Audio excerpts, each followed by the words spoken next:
भाई important result से शुरुआत कर रहा हूं स्टॉक्स इन न्यूज की। और सबसे इंपॉर्टेंट, कल बाजार बंद होने के बाद आना था हिंदुस्तान यूनिलीवर। वैसे बाजार बंद होने के आना नहीं था, आना तो बाजार बंद होते होते था। आमतौर पे 2 बजे के आसपास आता है। कल वो बाजार बंद होने के बाद एचयूएल के नंबर्स आए। अजदा, कैसे रहे नंबर्स और क्या है अंदर की कहानी?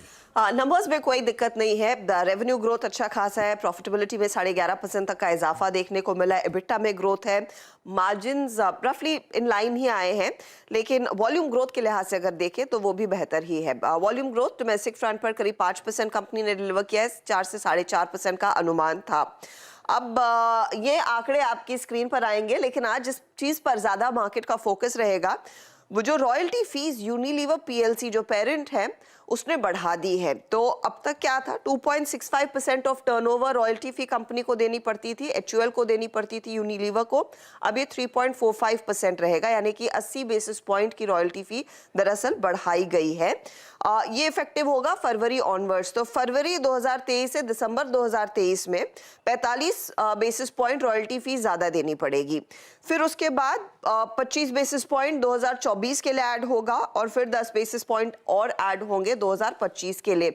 तो ये दरअसल ट्रैजेक्टरी है उस रॉयल्टी फीस बढ़ने की, और ये 10 सालों बाद होता है। अब की बारी एक बार फिर होता हुआ दिखाई दिया है।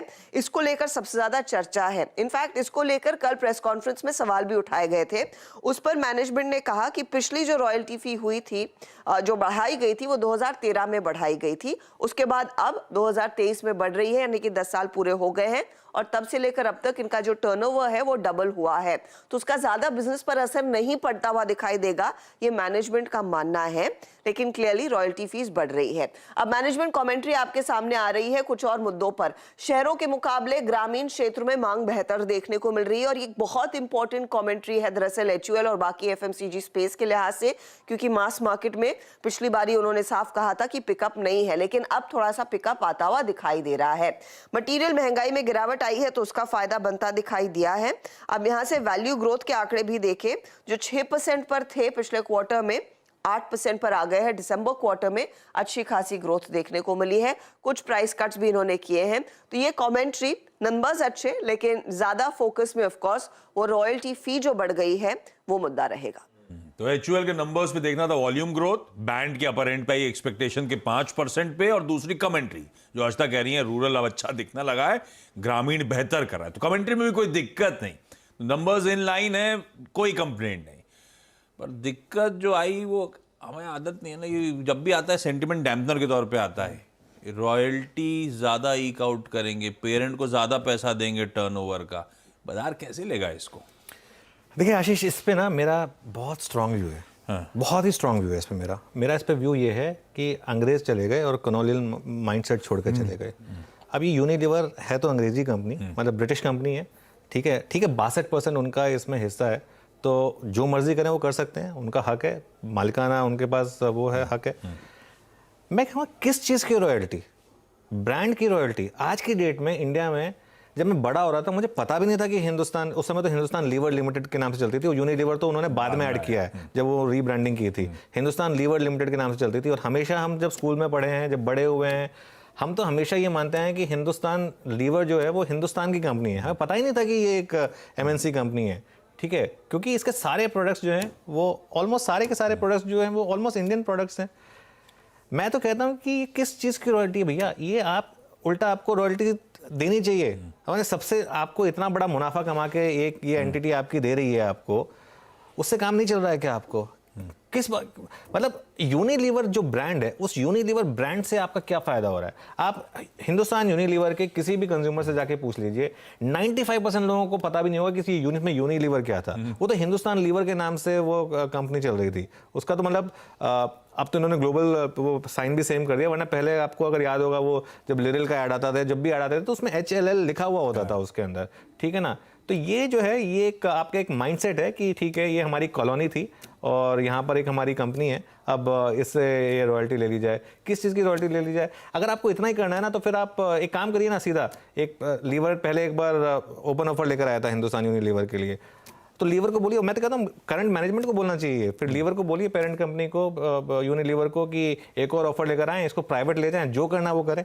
पब्लिक लिस्टेड कंपनी में क्यों आप इस तरीके से अब अब आप कहने के लिए कुछ भी कह दें कि लास्ट 2013 में बढ़ाई थी, तो क्या कोई रूल है कि 2013 में बढ़ाई थी तो अगर 10 साल से नहीं बढ़ी तो अब 10 साल में बढ़ानी है? किस चीज़ के लिए बढ़ानी है? किस चीज़ का फायदा हुआ यूनिलीवर ब्रांड से जो हिंदुस्तान यूनिलीवर अपने आप नहीं कर सकता है? ये गलत है। और इससे क्या होता है उसके बाद, अच्छा एक और चीज़ हुई है, अभी आज ये वेदांता और हिंदुस्तान जिंक में भी ये मामला हो रहा है, ठीक है ना, वो तो चलो खैर अपनी ही कंपनी है, अब उसमें क्या बोले, लेकिन ये जो ना मुझे समझ में नहीं आया, मुझे बहुत बुरा लग रहा है ये। और ये नंबर्स काफ़ी अच्छे थे हिंदुस्तान यूनिलीवर के, लेकिन मुझे लग रहा है ये बहुत बड़ा ओवरहैंग बन जाएगा इसके लिए। अब आप कहने को कुछ भी कह लें कि देखिए लॉन्ग टर्म में सोचिए इससे क्या फ़र्क पड़ता है, इतना सा तो रॉयल्टी है।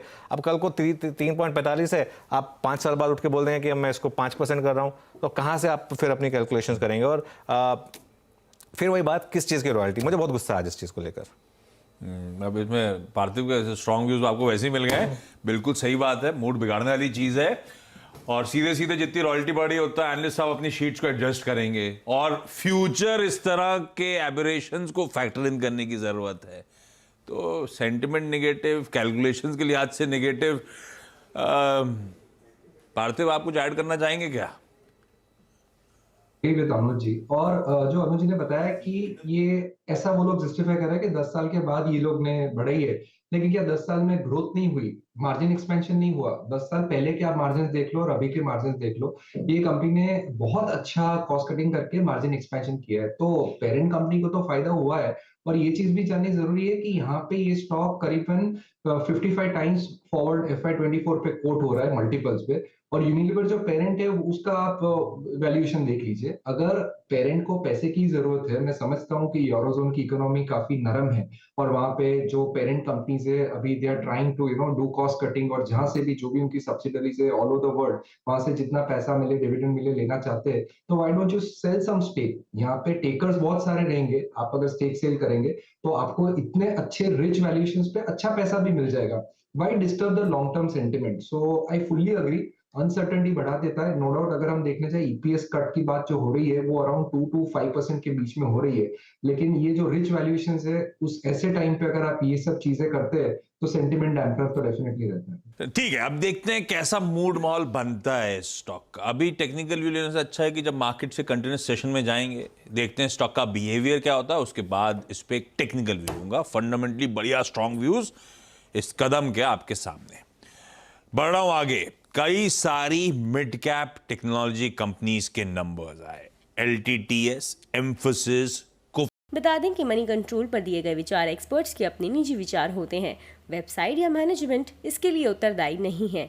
यूजर्स को मनी कंट्रोल की सलाह है कि कोई भी निवेश निर्णय लेने से पहले सर्टिफाइड एक्सपर्ट की सलाह लें।